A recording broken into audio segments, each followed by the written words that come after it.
Number the stars. Afterword. How much of Anne Marie's story is true? I know I will be asked that. This is the author speaking. Let me try to tell you here where fact ends and fiction begins. Because we know that this is a historical fiction book, right, girls? So some of this is very, very, very true and really did happen to people. And then some of it was made up by the author. So we'll see which parts are which. I'm going to read here where it says Anne Marie Johansen. Anne Marie Johansen is a child of my imagination. So she's fiction. Though she grew there from the stories told to me by my friend Anneliese Platt, to whom this book is dedicated, who was herself a child in Copenhagen during the long years of the German occupation.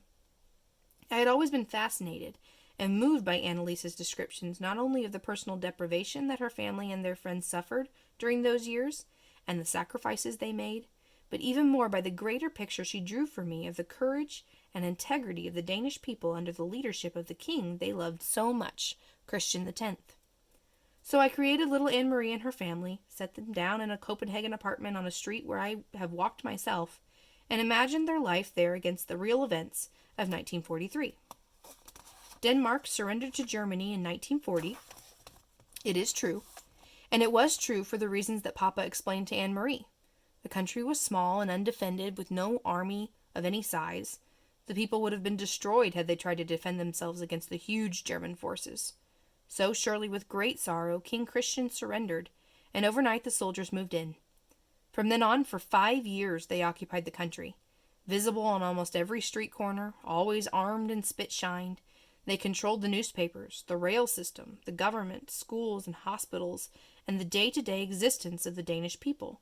But they never controlled King Christian.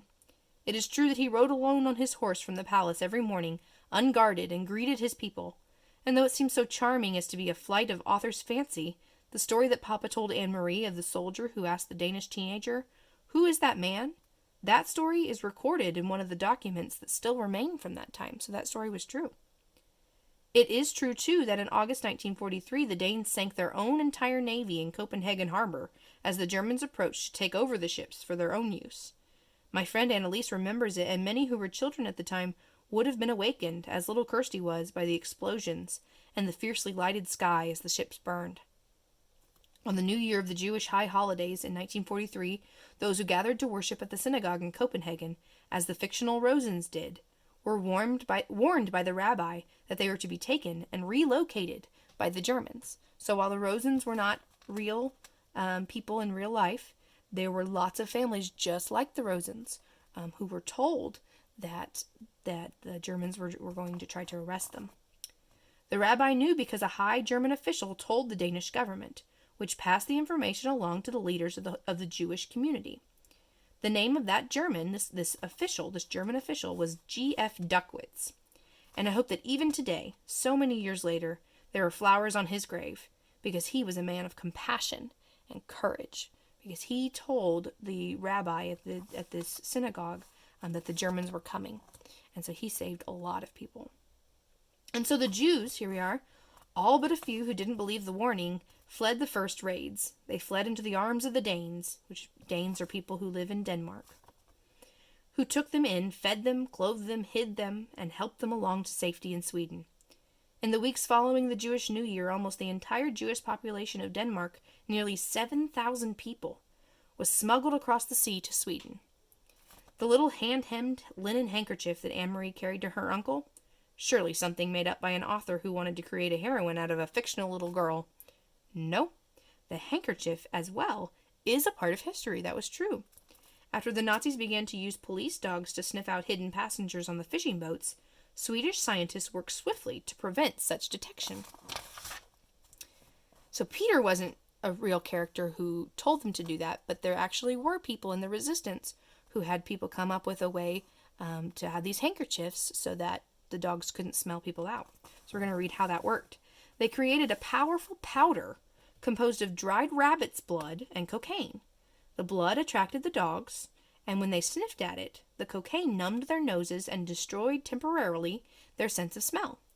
Almost every boat captain used such a permeated handkerchief, and many lives were saved by the device.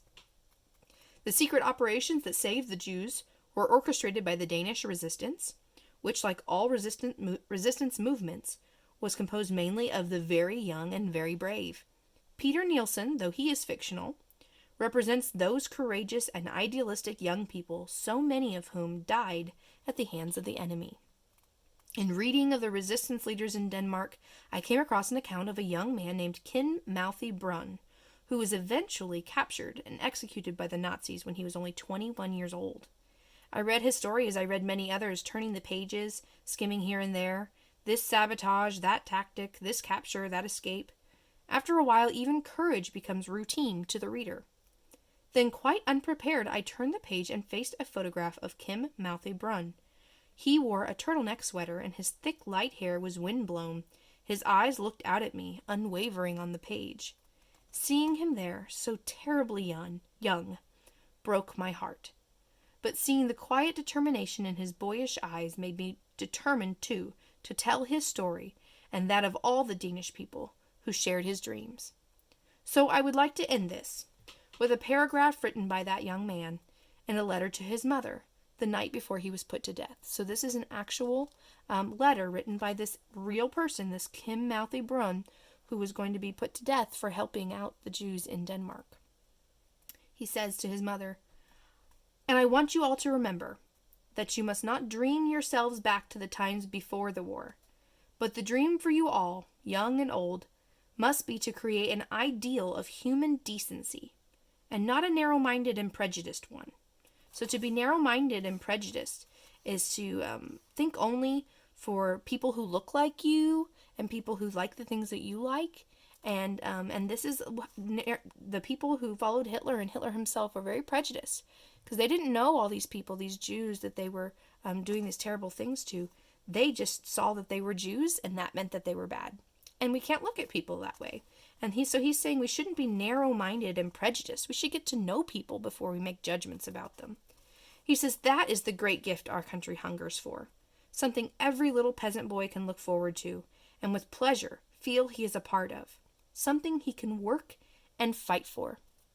Surely that gift, the gift of a world of human decency meaning that people are good to each other, people are decent to one another, people aren't prejudiced, people give people a chance, they get to know people first before they make judgments about them. That is the one that all countries hunger for still. That is the thing that everybody hungers for. I hope that the story of Denmark and its people will remind us all that such a world is possible.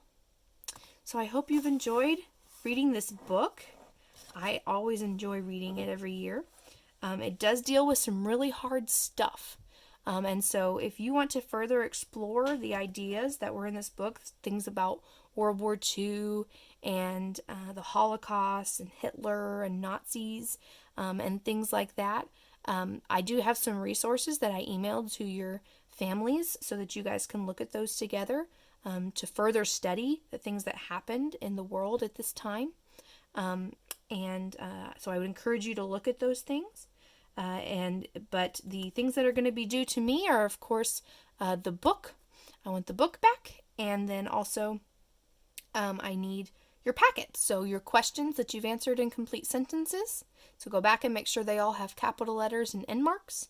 And I will get those from you at the next drop-off day. And so I'll be sending you an email with details about that. And I'm sure Mrs. Goodman will be as well. I love you guys. I miss you. And I hope that you enjoyed reading with me.